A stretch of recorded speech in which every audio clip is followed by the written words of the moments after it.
La petite poule rousse, d'après un conte irlandais, illustration de Céline Guillot.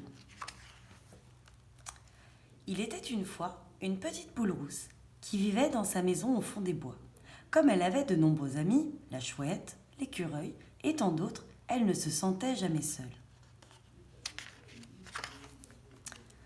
Son unique ennemi restait le renard. Lui ne pensait qu'à voir bouillir la petite poule rousse dans une grande marmite. Ah, quel merveilleux dîner nous ferions, ma vieille maman et moi, soupirait-il. À demi-malin, le renard essayait en vain de venir à bout de la petite poule rousse, mais elle se montrait rusée. Très vigilante, elle faisait des allées-venues en prenant grand soin de refermer la porte à clé derrière elle. Puis, elle glissait la clé dans sa poche de son tablier, avec son dé, son crayon, ses ciseaux. Dans la grande cheminée, un feu brûlait, nuit et jour, pour décourager le renard d'y descendre. Alors, une fois rentrée chez elle, la petite poule rousse s'installait dans son fauteuil et tricotait tranquillement. Un jour de grand froid, la petite poule rousse courut dans la clairière pour ramasser des bûches, mais, dans sa précipitation, elle oublia de refermer la porte. Il fallait faire vite, de peur que le renard ne passe par la cheminée. Le renard, qui veillait depuis le matin dans les bois, un grand sac sous le bras, se glissa discrètement à l'intérieur de la maison. La petite poule rousse ne vit même pas la longue queue de son ennemi disparaître derrière la porte de sa maisonnette. Le renard courut se cacher entre les rideaux et la fenêtre et pointa doucement son museau pour observer l'entrée de la petite poule rousse. Elle portait dans son panier les lourdes bûches qu'elle déposa près de la cheminée. Alors, le renard jaillit de sa cachette, les moustaches en bataille, son grand sac à la main. Il crut pouvoir attraper la poulette d'un seul coup. Oui, mais il avait oublié que les poules ont des ailes, et c'est ainsi que la petite poule rousse alla se percher sur l'armoire.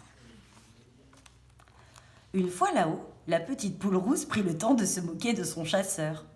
Vexé, le renard eut une bonne idée. Il se mordit la queue du bout des dents et commença à tourner sur lui-même, comme une toupie. Tant et si bien que la petite poule rousse s'en trouva tout étourdie, à le suivre des yeux. Le renard savait que le vertige ferait son œuvre. La petite poule rousse tomba, la tête la première, dans le sac. Le renard s'empressa de refermer le sac, de bien serrer la ficelle pour empêcher la petite poule rousse de s'échapper. Il jeta le sac sur son épaule et partit d'un bon pas sur le chemin du retour. La petite poule rousse se sentait un peu perdue dans le noir.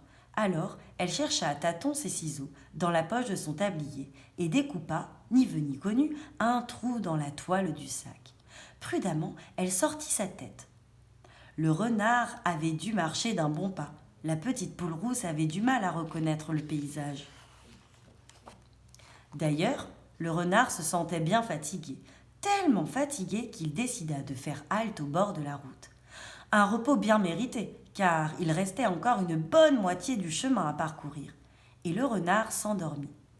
Pendant ce temps, la petite poule rousse reprit ses ciseaux pour entr'ouvrir davantage le sac et en sortir. Puis, elle alla chercher une grosse pierre qu'elle glissa à l'intérieur.